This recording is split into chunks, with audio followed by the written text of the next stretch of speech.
감정을 어떻게 내 삶의 의미를 바꾸는가? 저자는 로버트 솔로몬인데 많은 책을 쓰시고 철학과 교수로서 의과대학을 다니다가 니체의 철학으로 전공을 바꾸었는데 많은 책을 45권에 이르는 책을 썼지만 2007년도에 스위스 치리 공항에 비행기를 타던 중에서 폐동맥출혈로 갑자기 사망했다. 한 5세에 그렇게 세상 떠났군요. 오봉이는 경기대학교 영어 영문과 졸업하고 이렇게 책을 번역을 했습니다. 감정을 어떻게 내 삶을 의미 있게 바꾸는가? 해겟 반서문. 이 책은 1976년에 출간되었다. 이 시기에 감정에 관한 주제는 영미철학에서 사실상 전혀 관심을 못하고 있었고 사회과학에서도 거의 관심을 받지 못하고 있었다. 새로운 과학주의와 구조주의가 현상학과 실존주의를 가려서 독일과 프랑스에도 사정은 그다지 매력적이지 않았다. 예를 들어서 막스 셀러와 장폴 사르테르 한때 감정적이고 격렬한 삶의 측면에 대해 몹시 흥미로운 말들을 했었다. 서양 철학은 너무도 오랫동안 스스로를 순수한 이성의 발휘로 여겼고 감정을 비이성적인 것으로 치부했다. 그래서 예를 들어서 아리스토텔레스, 고대 수타학과 데카르트, 스피노자, 말브랑시우, 휴움 저작들 속에서 이미 존재한 풍부한 문헌들을 무시했다. 소크라테스는 철학을 에로스라고 찬미하였을지도 모르고 철학은 여전히 지혜에 대한 사랑이라고 불렸다. 하지만 철학은 전혀 에로틱하지 않은 것으로 되었다. 어떤 철학적인 논쟁을 통해서 생겨난 정념은 그것이 무엇이든지 철학에서 전혀 중시되지 않았으며 하물며 감정은 토론의 주제가 되는 것을 정동하지도 못했다. 철학의 중심에 구멍이 하나 있었다. 분석적인 교육을 받았음에도 불구하고 실천주의자들에게 사로잡혀 있던 나는 대학원을 졸업하자마자 인생에서 하고 싶은 일이 무엇인지를 알았다. 그것이 바로 철학의 정념의 자리를 되찾아주는 것이었다. 그러나 이 책의 핵심은 이론이지 논쟁이 아니다. 그것은 감정에 관한 이론이고 아주 짧고 위험한 문구로 표현하면 감정은 판단이다라는 이론이다. 이 단 한 문장으로 표현된 이 책의 핵심은 무지하게 주의를 흩뜨리고 이성의 삶에 개입함으로써 범위를 떨어뜨리는 전통적인 역할에서 이성 자체의 본질적인 특징으로 감정의 자리를 옮기려는 시도이다. 이성, 감정,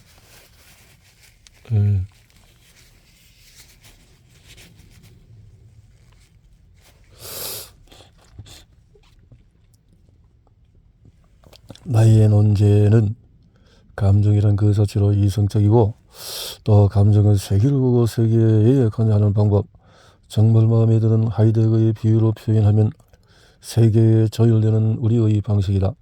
이 이론은 아직 충분히 발전된 상태는 아니지만 할 수 있고 얻는 단호하고 설득력 있는 용어들로 제한되어 있다.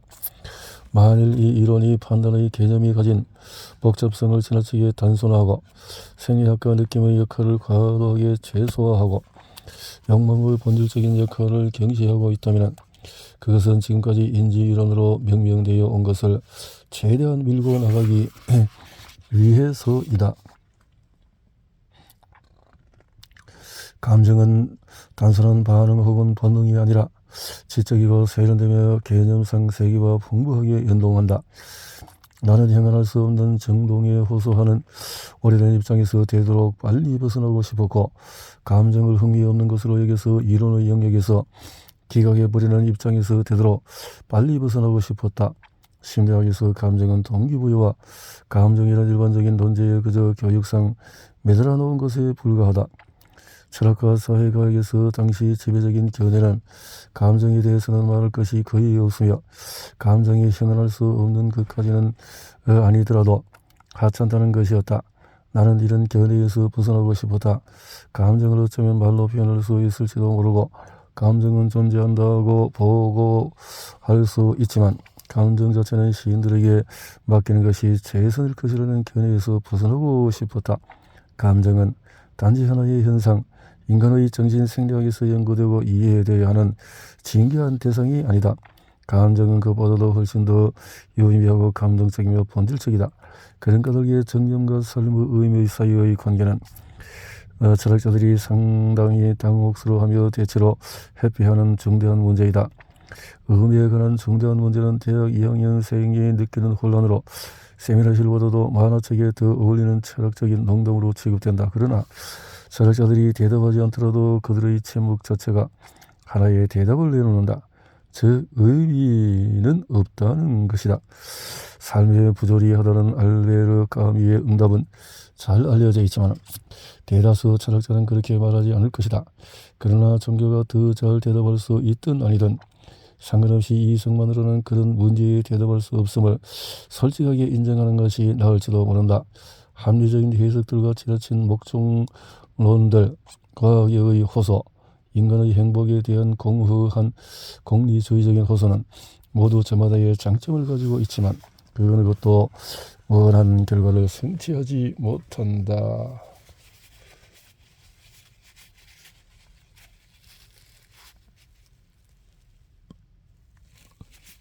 그런데 만일 이성만으로는 그 문제에 대답할 수 없다면 열정적으로 삶을 사는 것은 어떤가?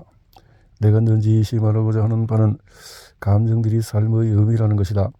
삶이 의미를 갖는 이유는 바로 우리가 감정을 일으키기 때문이고 우리가 느끼기 때문이다. 순수 이성의 냉정한 삶이 아니라 열정적인 삶이 유의미한 삶이다. 이런 견해는 고대의 어떤 수도학과 철학자들이 내놓은 대답들과 정면으로 배치된다. 그들에 따르면 감정과 의지라고 감정을 곁들여보는 한에서만 삶의 의미가 있다. 그리고 세계에 대한 철학자의 적절한 반응은 초연함, 냉정한 관조, 아파테이아, 즉 무관심이다. 이 견해는 적어도 외견상으로는 해탈이라는 불교의 이상과도 배치되는데 해탈의 이상은 우리에게 정념들로부터 자유로워지라고 촉구한다. 두 견해 사이의 이런 명확한 차이 이면에는 감정과 애착, 의미의 관계에 관한 더 깊은 유서점이 있기는 하지만 말이다.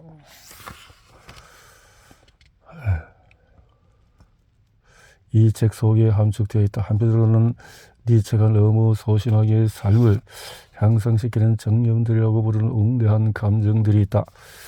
때때로 나는 그것들을 장엄하거나 치밀한 음악 반주를 곁들일 만한 가치가 가장 큰 감정들이라고 생각한다.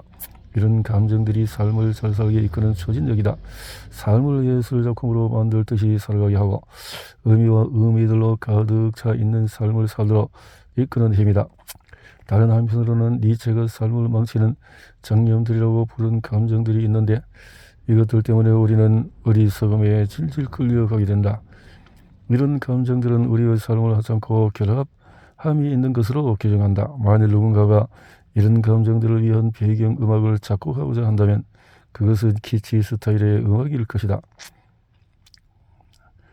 정념들에 관한 책은 필연적으로 개인적인 것이다. 내가 쓴 책 중에서 내가 가장 좋아하는 책이 내가 가장 좋아하는 출판사에서 나오게 되어서 매우 기쁘다. 주의사항은 이 판본에서 나는 더블데이 판본과 노르트담 대학교 판본에 나오는 더 사변적인 현상학을 빼버리고 해서 감정의 본성과 삶의 의미에 관한 논의의 중심에 절기를 더 강조했다. 로버트 솔로몬 텍사스 오스틴 1992년 9월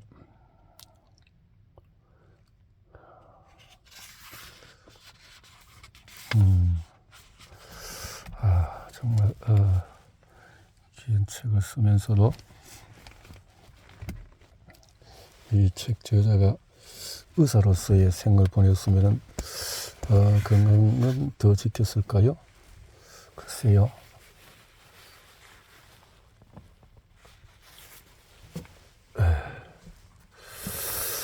자,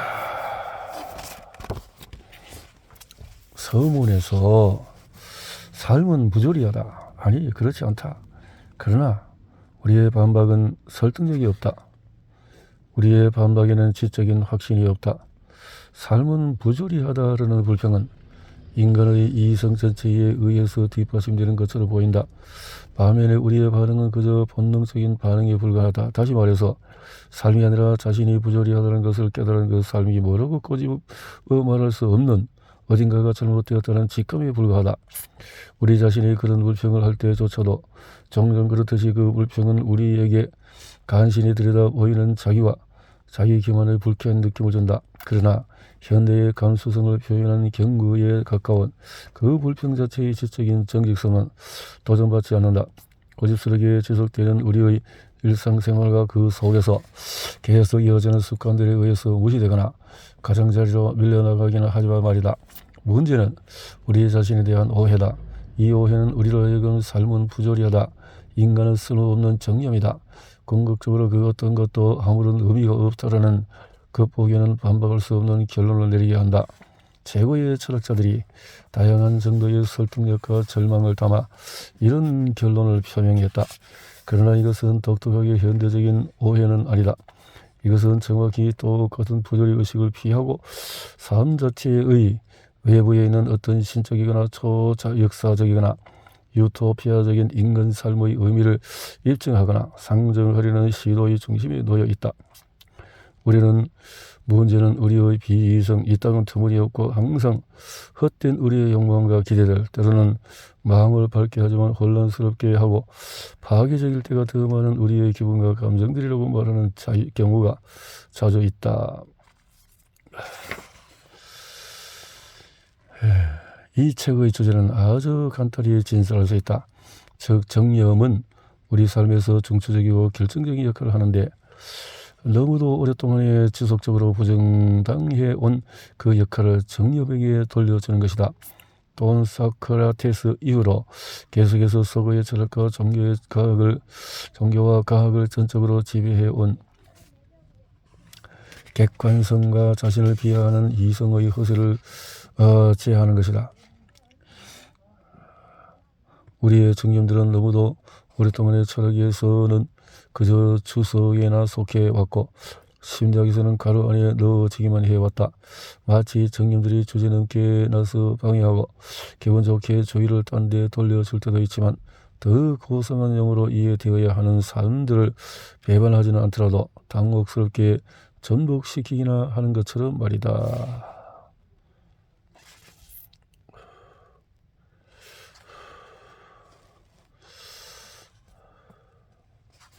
정념은 이성에 정반대되는 것이라는 주장도 새롭게 들여봐야 한다. 모든 신화처럼 정념의 신화는 자기 이성만 챙기고 우리 자신의 자성을 위해서 극적으로 표현된다. 그것은 수동성의 신화이다. 우리가 빈번하게 정념들 때문에 괴로워하고 그것들에 굴곡하고 그것들 때문에 제정신을 잃고 어리석게 행동한다는 사실은 자기 이성을 차리기 위해서 하는 말로 일부만 맞다. 이 신화의 목적은 분명하다. 즉 우리 안에 있는 강력하고 비이성적인 힘들과 싸우는 무력한 순교자의 역할을 우리 자신에게 배정하는 것이다.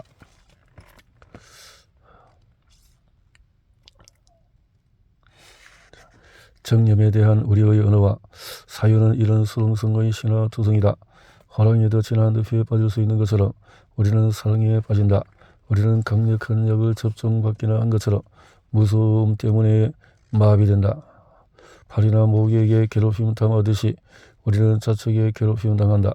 우리는 자동차에 부딪히기나 한 것처럼 질투에 부딪히고 나무가 도끼에 베어져 쓰러지듯이 수치심에 쓰러진다. 타악기 부분에서 트럼본 때문에 산란해지듯이 슬픔 때문에 마음이 산란해진다. 유령이 출몰하듯이 죄책감이 출몰한다. 막대기 머리를 당하듯이 화의에 휘둘린다. 우리가 가지고 있는 가장 시적인 은유들은 수동성의 이미지들인데 이것들은 지나치게 사용되어서 이제는 진부하다. 우리는 정념 때문에 비탄에 잠기고 으스러지고 강타당하고 압도되고 넋을 잃고 파멸한다. 정념들은 심장에서 나와서 혈관을 타고 흐르는 영적인 동물의 체기라고 말해준다. 체기다. 일반적으로 정념들은 원시적이고 자연 그대로이며 혼란을 조장하며 비이성적이고 판단력과 목표나 이성을 결여하고 있고 거리낌이 없고 때로는 지도학의 취향이 부족하다. 현대 우리 시대의 태도는 프로이트 후기 정신분석 이론에 나오는 유명하고 조금은 전문적인 용어로 잘 요약이 된다. 즉 이성의 자리에는 에고 혹은 나, 자아인 반면에 정념의 집은 이드라고 불리는 이질적인 에너지들이 담겨있는 소치다. 이들은 글자 그대로 그것을 뜻하는데 우리 자신의 일부가 아니라 오히려 자아 혹은 에고와 그것들의 사회적인 동맹자인 초자아에 가해지는 외부의 위협이다. 우리 대 그거, 이성과 문명대 정령의 기이한 욕구들과 일탈들 사이의 싸움이 인간 정신의 삶을 규정한다. 나는 이런 정념의 신화 대신에 택할 수 있는 대안을 추구해왔다. 어쩌면 이것은 기존의 것을 대체하는 또 하나의 신화에 불과할지도 모른다는 점을 인정한다. 하지만 체계적으로 오해받는 이런 현상들에 대한 통제와 책임에 대한 인식을 우리의 자아에게 되돌려 주어 자기 자신을 확증하는 장점을 가진 신화일 것이다. 정념들은 우리 존재의 바로 그 영혼이다. 원천.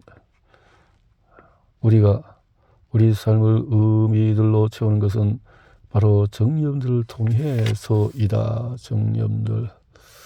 정념을 공격하는 사람들뿐만 아니라 옹호하는 사람들까지도 정념들을 하나의 단일한 종류이자 동등한 가치를 지닌 것으로 여기는 것은 드물지가 않다. 모든 정념은 우리 삶에 의미를 부여하지만 모든 의미가 궁극적으로 유의미한 것은 아니며 우리의 존엄성과 자부심을 극대화하고 우리가 바라는 상호 존중과 친교를 가능하게 하는데 궁극적으로 성공하는 것도 아니다. 삶의 부조리는 단지 우리 자신의 불만족스러운 선택에 불과한데 전형적으로 우리가 정말로 선호하는 것이 사랑의 신뢰와 친교, 상호 존중, 협력과 공유하는 취지에 대한 의식일 때 방어와 원한, 경쟁과 무의미한 판에 박힌 일들을 선택하는 것이다.